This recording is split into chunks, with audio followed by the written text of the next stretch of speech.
It's been a wild week in news, and joining us again this week to talk about all the stories that are going viral and all the stories you're talking about is Taylor Vitani, our podcast expert. How are you? I'm great. How are you? So every year this time of year, it's snowing like crazy, and people want to either look like they've been on vacation or they're going on vacation and they want to get a little bit of a tan before they go. Get a base, I guess it is. Right. Okay? Yep. So they go to tanning salons. Correct. Right?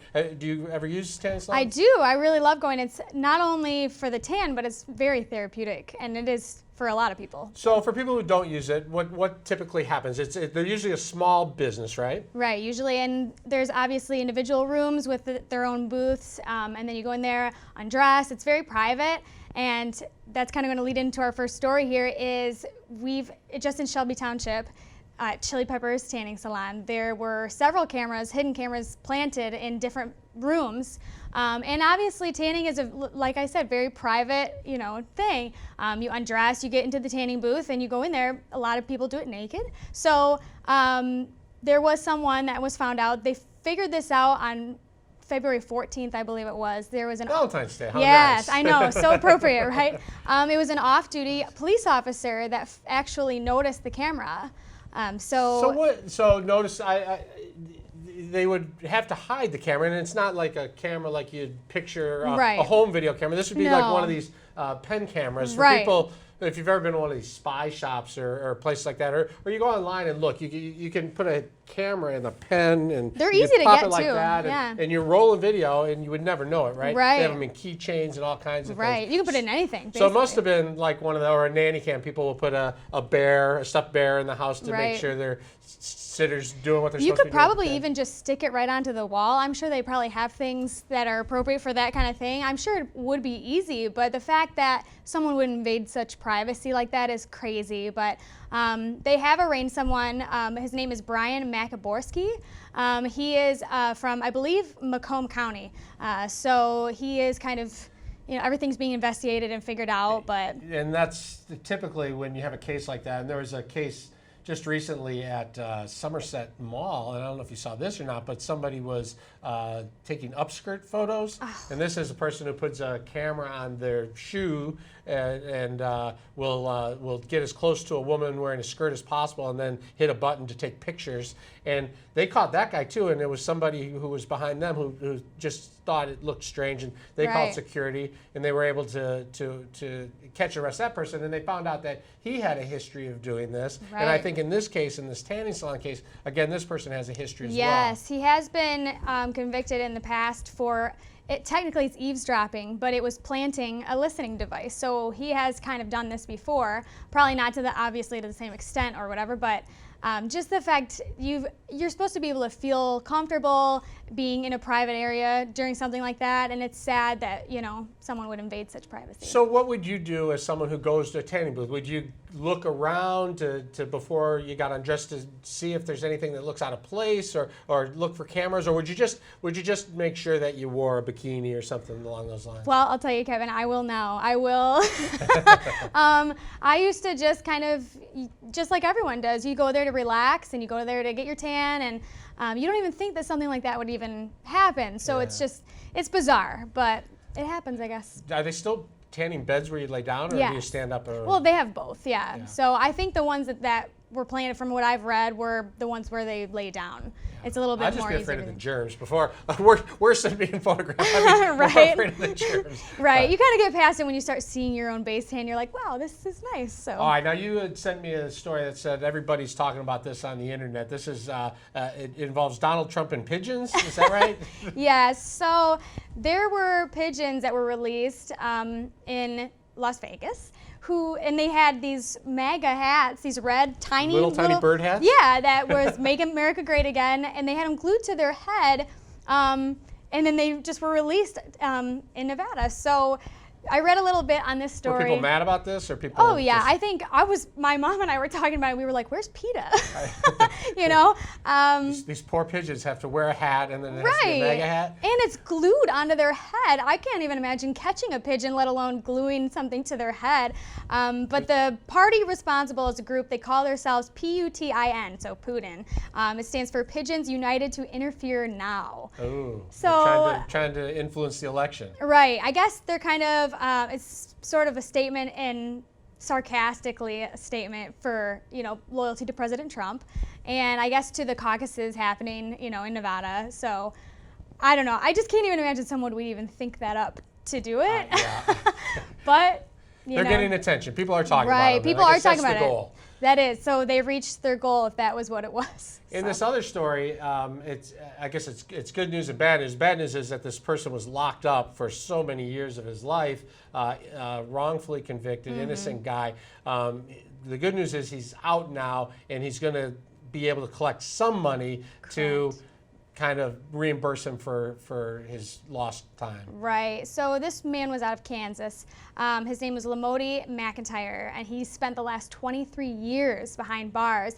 And he was convicted wrongfully. He was convicted for a double murder that he didn't even do. I guess now they're doing more investigation and seeing that there really was no concrete evidence with his DNA placed at the crime scene. So. Isn't it amazing how many of these cases are popping up? I know. Mean, you see it all the time now, and this guy got what, $1.5 million or something? Yeah, but that's 1.5 nothing. million. That's not even like $50,000. No, that's most of your life, yeah. Per year. I mean, I know. There's just no way to pay the people back. So I'm all for payments for people who are wrongfully convicted, and if they're able to increase that, I would be for that too. I just think that's the worst thing that can happen is wrongfully put someone in jail. Absolutely. He went in when he was 17 years old, and he's in his 40s now. So imagine spending that much of your life behind bars for something that you didn't even do. And he was set up, apparently. People were telling people in charge that evidence was there, and it wasn't. So what's going on this weekend? What's the big plan? Well, Autorama is this weekend. Right. I'm sure that a lot of people watching have been there before. I know that I've been there in the past. I was there last year. Yeah, me too. I actually affiliate with a brand called Detroit Life. Okay. Shout out Detroit Life. So they sell their merchandise at Autorama every year, and it's a huge thing. There's so much to do, so much to see. Tons of people come in. It's got a different feel than the auto show. There's you can have beer and a hot dog. Right. You walk around. It's indoors. It's right? indoors. You Right. can get up close and personal. Right. I mean, I think it's really a fun event. Right. Oh, it is. It's so fun. There's live music, vendors everywhere, obviously hot rods galore, and so much more included in that. It's one of my favorite events to go to, and I'm not even really a vehicle person. Like, I've never been about classic cars or anything like that, but I just like the atmosphere of it. It's always so fun. All right, so check out Autorama. Thanks for being here this week. Thank you. See you soon. We'll be back with more news now after this.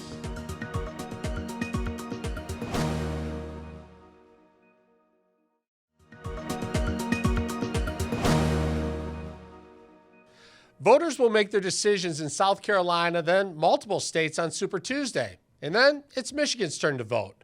What's happening today could be an entirely different story on Tuesday, March 10th, when Michigan goes to the polls. Joining us now is News Now political strategy analyst, Roshini Rajkumar. Roshini, thanks for being here.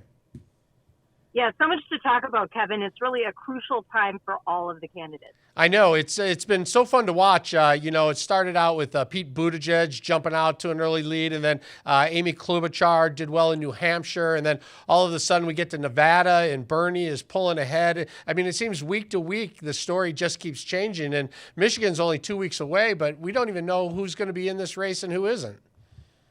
Right, and I think after Nevada, a lot of people are sitting and saying Bernie's the front runner. He's, probably is the choice, the nominee. I don't think we can say that yet. There are still a lot of different contests, including Super Tuesday. That's going to be a really big day. And my guess is all campaigns are putting as many resources as they can and as much preparation into making Super Tuesday count. Yeah, it's going to be really interesting, too, in South Carolina. Before that, if Biden jumps out and has a blowout victory, then his campaign could be back. If he struggles to win or doesn't win, he could be toast. Yeah, I mean, I sort of sense he's already toast, but a lot of people are giving him the benefit of the doubt, just being who he is, and let's see what he does in South Carolina. And it seems the talking points out of the Biden campaign, they keep on trying to press his affinity, his connection with black people, not even all people of color, but black people. And if that is their strategy, which it appears to be, and it backfires in South Carolina, that's not going to be a good day at all for his campaign. I look at how does he perform in interviews, how does he perform on the debate stage, and so far I haven't seen a real glowing performance on the debate stage, which is where I want Americans and voters to look to discern who their choice will be. Well, people are definitely getting to know Bernie Sanders better. He just had a 60 Minutes interview on Sunday. How do you think he's doing now that the whole country is starting to get a closer look at him? For the most part, he's doing really well. Most of the time, I have not seen any real negatives on the debate stage. He is able to look us in the eye with the camera in the eye, not always scripted. He does well when he's not scripted, for sure. Now, he did have a couple little mini blunders, you might call them, in that interview on 60 Minutes with Anderson Cooper when he's asked the cost of all of his big plans. And he sometimes has numbers, he sometimes does not. Economists say, well, his numbers would bankrupt the country even more than we are already in debt. So he does need to tighten up his talking points on his numbers to continue to keep the real voters with him. But it is definitely striking, and he should definitely look at it as a victory, that he has a lock on a lot of different age groups. Yeah, people talk about Bernie Sanders being so far to the left, but he keeps on winning. Is it simply just a popularity contest in the primary and people are just voting for who they like? I don't know if it's just who they like. My sense is that both the Republicans and the Democrats have really lost touch with not only their core constituencies, but they've lost touch with reality.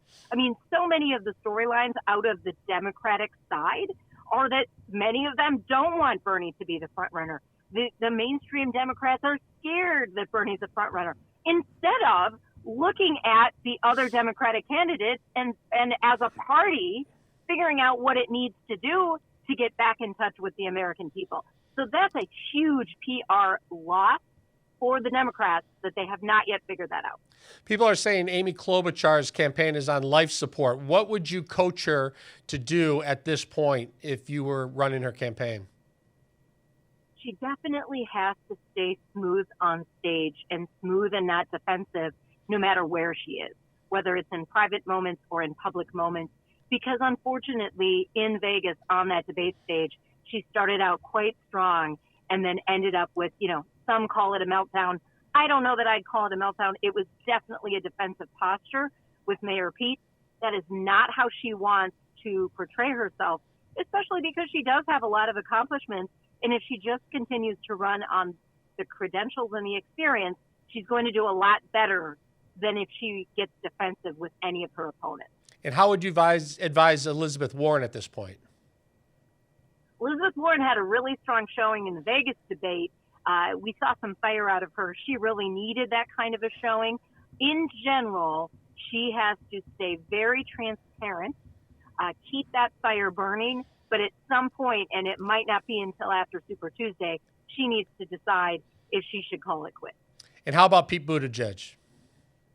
Yeah, he's another one who, he's got a lot of money backing him, but his numbers are not showing that he is going to be the eventual nominee. So that's a very interesting campaign that I'm watching closely, the messages that are coming out of it, how they want to portray him. I noticed on the stage when he had his host or, the results were coming in Nevada, he did not have his husband on stage with him. He had a lot of people of color behind him. So the optics there for Pete, something I'm definitely watching.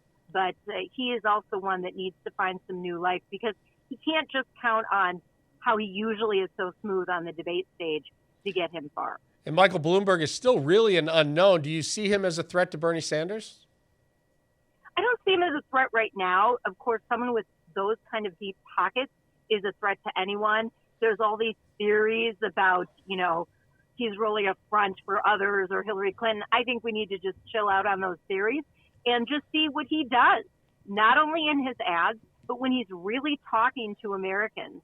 What is he saying? And then judge him on that. Really look at, are the ads, the language in the ads, are they truthful? So all of us need to do a reality check on what comes out of his mouth as well as what comes out of his ads. And finally, what would you tell President Donald Trump to do at this point? Oh, I think he should just sit and watch. I mean, it's like, again, we've talked about this in the past. What President Trump needs to do is almost not say too much, not tweet too much about the Democrats, but continue to run the country, focus on getting wins as the president, because at the end of the day, that's the best narrative you can have when you're actually the president. And if you are accomplishing things for the country, that's what he should focus on. If I were coaching him, that's what I'd tell him. All right, Rashini, thanks for checking in. We appreciate it. All right, Kevin, have fun. All right, we'll be right back with more news now after this.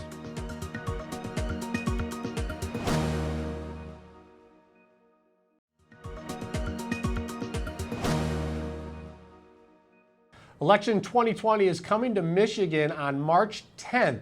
Before that, we have South Carolina and, of course, Super Tuesday. So much has been changing. We want to catch up with David Dulio, our political expert from Oakland University. How are you? Good. How are you? I'm doing well. So, everybody was talking about the first debate with Michael Bloomberg, and they're like, wow, he bombed. Let's see how he does in the second one.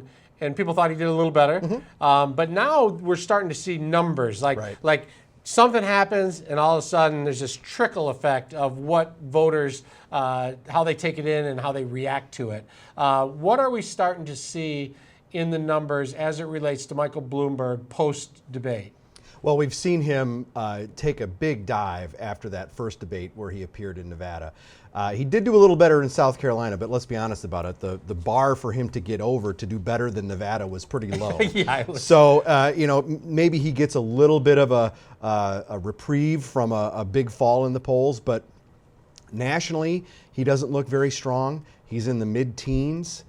In some key states that are coming up, he doesn't look very strong. Again, mid-teens, maybe over the 20% mark, but frankly, that's not going to be enough to get him where he needs to be come the summer. And I'd also add too, that's what he's got for $400 million in spending. That's what I was going to say. So if the rest of the country's like me, they're kind of meeting Michael Bloomberg on television through commercials. Yeah. And we're watching this thing and we're like, hey, he's interesting. We're watching the other candidates debate and kind of fight it out. And, we might like one over another, but we're not in love with any of them. And we're like, well, maybe this Bloomberg is the answer. And then all of a sudden he gets on that debate stage and you're like, wait, this isn't the answer. I'm not saying he is or he isn't. I'm just saying, but you sort of had that feeling, and all of a sudden you're like, well, wait a minute, what am I going to do? And it's like you get back to the drawing board and say, who are the candidates for the Democrats? I thought Bloomberg was going to come in and just be so strong that we're going to forget about everybody else. Well, that's clearly not happening. So, and in the case of those television ads that we see all over the place here in Michigan, you can't turn on your TV without seeing a Bloomberg ad. Right. You can't turn on the radio without hearing a Bloomberg ad. And those, as you know, are really controlled environments for the candidate. He can control everything. But then he gets on that debate stage and he gets punched in the mouth for the first time in Nevada, and he's sort of wobbled by it, right? Right. And a little bit better, a little steadier in the South Carolina one, but still not what voters are looking for in terms of somebody to rally behind and say, that's my guy. And I also think, too, with the ads that he's done, they're fine, right? They're good ads. Mm-hmm. But I don't know if he's giving voters a reason to pick Michael Bloomberg over Bernie Sanders, Joe Biden, Pete Buttigieg, and the list goes on. So South Carolina votes Saturday. Mm-hmm. Joe Biden has said, I'm going to win it. And once I do, I'm going to continue to grow momentum and win this whole thing. Is that even a possibility? It's plausible.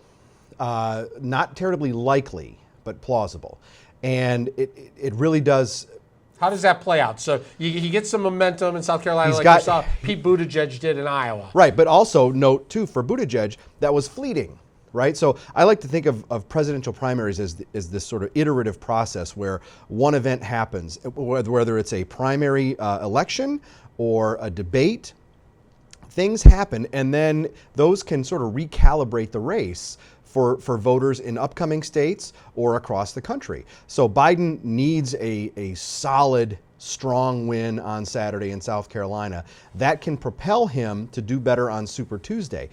And then from there, he would move forward. But even that, he's not going to have enough delegates, at least the way it looks now. He's not going to have enough delegates by the time the national convention rolls around to have the nomination sewn up. The plan in Camp Bloomberg was we enter the race in Super Tuesday, we blow everybody Right. away, and we just run with this thing. Right. But now the numbers at least look like Bernie Sanders is going to blow everyone away in Super Tuesday. Pretty much. It depends on it. Depending on what happens with Biden in South Carolina. Right. That result. But Biden's his problem, not Bloomberg. Correct. Biden's going to win South Carolina. Right. That's what the polling shows us a couple days out. And whether it's a thin margin or a big margin will have an impact on Super Tuesday. But a lot of that support is coming from Mike Bloomberg. And he is not going to get, at least the way it looks right now, unless something crazy happens, he's not going to have the result that he wanted come March 3rd. And so people, maybe these political nerds and media nerds are watching every little step of Yeah. the way, which I am and you are, Right. and it's fun to do. But most of the world kind of wakes up after Super Tuesday and says, well, what's going on? Yeah. And it's possible that after Super Tuesday, we got Amy Klobuchar gone, Elizabeth Warren gone, Pete Buttigieg gone, and you may have Bernie Sanders and Joe Biden being 1 and 2, and Bloomberg sort of like, an afterthought. It'll be interesting to see after Super Tuesday who drops out and when, and where their supporters go, because that's really the key in this. And I think at some point it's got to come down to a two-person race. They're going to have to go to Biden if he's going to catch up to Sanders, right? That's where we are now, and all the forecasts that I've seen indicate that nobody's going to have enough delegates before the Right. convention to have that nomination wrapped up. And that's where it will get really interesting again. And Bloomberg has the money to stick around all the way through. If he does, that's going to probably hurt Biden more than Sanders. Absolutely. Right? And this is shades of 2016, where on the Republican side, there were all these candidates at the start, and many of them, frankly, for some Republicans, hung on far too long in that nomination battle, and that let Trump capture that nomination. Democrats don't want to see this, some Democrats don't want to see the same thing repeated, where the nomination is handed to Bernie Sanders. So March 10th, when this thing comes to Michigan, we're going to have a pretty clear story of who has to do what Right. to get where they want to be. Right. And it's all going to be dependent upon the next sets of contests, right? And there was a Free Press, Detroit Free Press reported a poll last week about where things were in Michigan, and Sanders 25%, Biden and Bloomberg in the teens. So if that sort of moderate lane coalesces, then you're talking about an opportunity for Biden or Bloomberg, more likely Biden, coming out of Super Tuesday, to have a bigger impact here in Michigan than otherwise. All right, thanks for being here. Yeah. Saturday, South Carolina, then Super Tuesday, and then Michigan. That's our show for tonight. Thanks for watching. For everyone here at News Now, I'm Kevin Dietz. Good night.